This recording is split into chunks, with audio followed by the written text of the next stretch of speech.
Hindi magugutom. Pag wala kang bigas, sa amin walang bigas, pwede na ka magsanglag ng unaw. Yun ang pagkain sa mga panahon sa gira sa panahon sa kong ginikanan sa una. Yung walang bigas, walang makita na makain. Yung unaw lang. Masipag magawa na makaunaw kapag hindi na. Mahirap.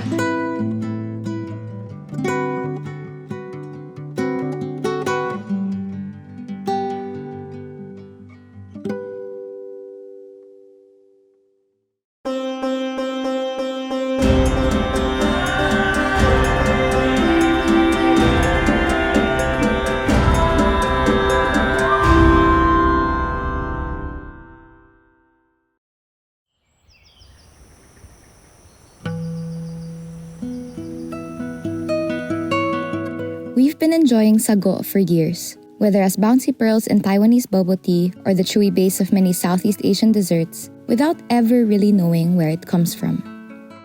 In the Philippines and Southeast Asia, the inner bark of many species has been a source of food for centuries. We think that we've always been a rice nation, but before that, our main sources of carbohydrates came from tubers and trees. During World War II, the people of Mindanao survived thanks to lumbia, the local name for the sago palm. In Butuan City, locals harvest unaw, a starch harvested from the sap of the lumbia tree. The sago palm flowers only once in its life, usually on its 15th year, and it's at this moment that the tree's stored nutrients are converted into starch, making it the ideal time for harvest. Through a meticulous process, this sap is turned into powder, the key ingredient in the region's traditional rice cakes, palagsing, and tumpi. In Barangay Banza, Butuan City, husband and wife pair Mythol and Floriadel have been making palagsing for more than 20 years. It is enjoyed by their family or sold to nearby towns. In the absence of rice, it helped keep hunger at bay. The process is tedious and would be hard to produce in volume. It is a practice, though, that is disappearing. Ang unaw, mao ginay gihimo gitawag nila og lumbia, gikan sa lumbia ang unaw. Kasagaran sa Butuan ragid, naman sa Talakugon, Aayapon, Bansa mao na siya tumampi. Pero kasagaran Bansa gyud. Kay ang Bansa nadungog gini nga dili gid kuhaon ang mga unaw.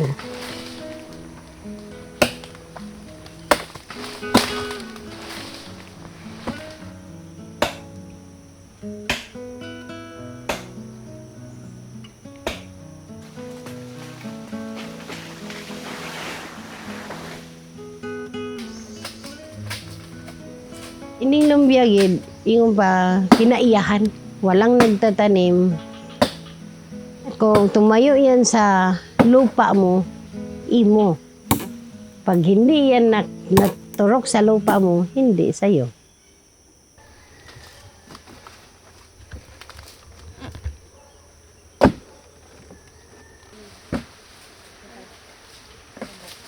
Ang gawin natin ngayon, puputol tayo ng puno. Pagkatapos, hatiin.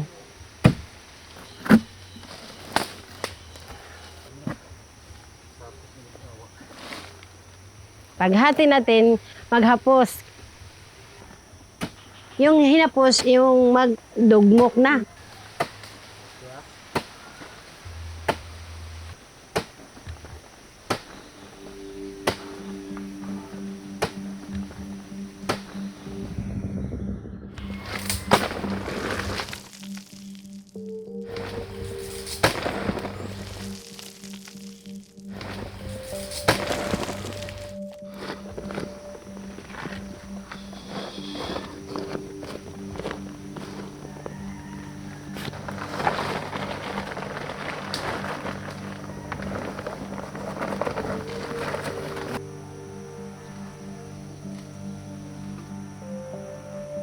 Kasi akong tatay Butuan nun.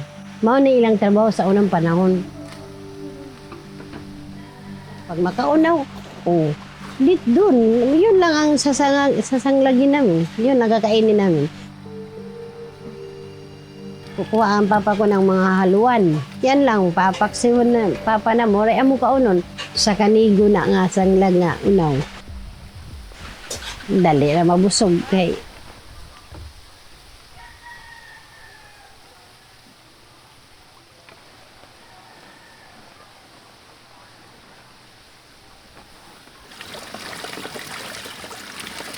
Paguman pagkapos, piga dito sa tubig sa may muskit.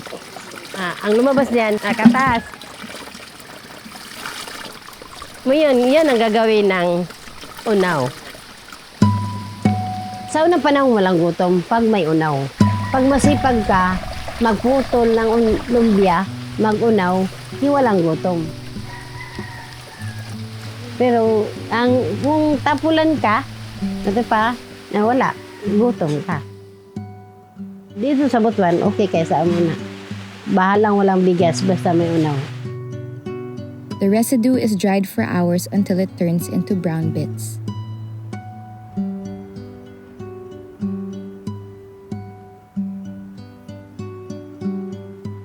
This is unaw.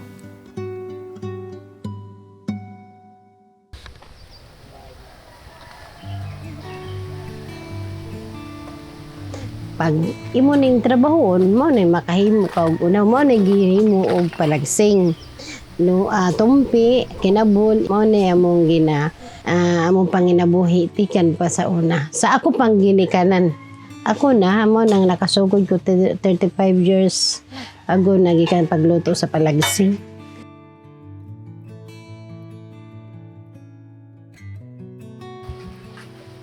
Matabang lang yung unaw. Pag hindi mo linagyan ng buko at saka asukal, walang lasa. Pagluto sa palagsing, mag-ayag ka sa unaw, magkudkud ka sa buko, at saka lagyan mo ng asukal, i-mix ni mo.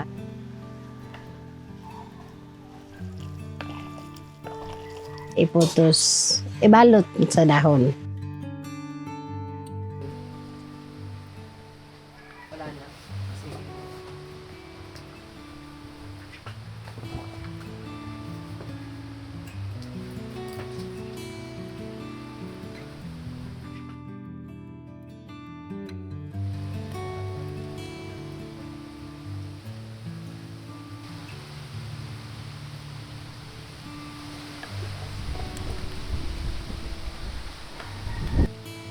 Pagkatapos isaing na kaagad. Mga 30 minutes or 45 minutes luto na yan.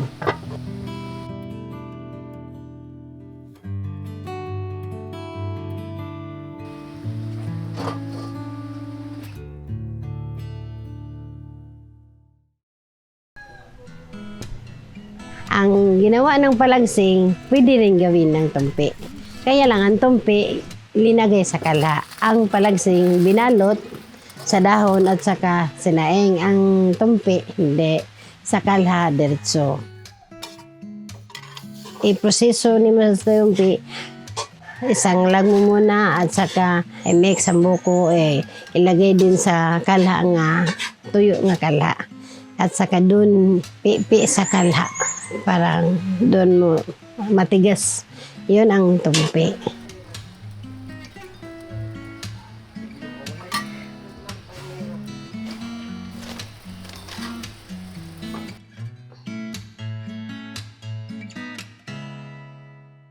Ang kinabol, iba rin. Kinabol. Kaya ang kinabol, sanglag na lahat. Sanglag. Pagkatapos, patigasin ang parang aabot yan ilang buwan. Hindi masisirang. Parang landang yan. Kumakain ka, wala kang bigas. Yan ang kakainin mo, may ulam ka. Ulam kang prito, ulam kang ng pinaksew. Kahit anong ulam, pwede. Wala kami bigas yan ang kanin namin sa panahon sa akong ginikanan. Sa akong amahan, akong mamang papa, walang bigas. Yun ang kanin namin. Pag kumakain ka niyan, kunti lang kakainin mo. Pag uminom ka ng tubig, mabigat sa tiyan. Sago flour has long been part of both local and international markets. With a yield 6 times greater than that of rice paddies and a resilience to harsh climates, sago is well suited to weather the impacts of climate change. Given the Philippines' heavy reliance on imported rice, leaving it vulnerable to global price shifts, sago could be a strategic alternative. But altering taste preferences, especially those tied to culture and tradition, is a challenge all on its own. Most agriculturists also agree that if the trees are properly planted and farmed, even though its maturity takes a long time, this could be farmed sustainably. Sa Butuanon, pinaka-importante kay mao na ginatawag bitaw nga ila dili kasi kay importante kayo. Wala na ba ibang magawa namin sa magtitinda, ana. Sa panahon gid sa una, ma'am, wala, mawinay na mo na buhi anak. Kung walang unang patay mi. Wala. Mo na ginay nakabuhi sa amo sa una. Sa akong ginikanan. Mo na, pinaka-importante ginamo ng una, ma'am, kung lisod kung mawala ang lumbia, ma'am. Lisod. Ang lumbia kay ngano, ang uban mga tao diri, uban may trabaho ba ya magsalig na yung unana. Kung wala, saan na lang. Kanibito sa unang lumbia, kuha naman nila ni Gudi, ila na ginapaluap kay ila himuon og harina. Hindi na makakaya ang lumbia, tungod dili kay daghan. Way season na ma'am, pero pag bilis-bilisan mo ng pag kumuha ng lumbia, wala na, susunod wala na. Paabot kang 10 years, hadis na makuha na naman. Mo nang ang lumbia, mahal gid na ang lumbia. Di mi gusto nga panamasta-masa ng lumbia kay diha gid baya mi nabuhi. Diyan namin kukunin ang mga namin sa bahay, pag-aaral, tubig, suga. Importante kayo.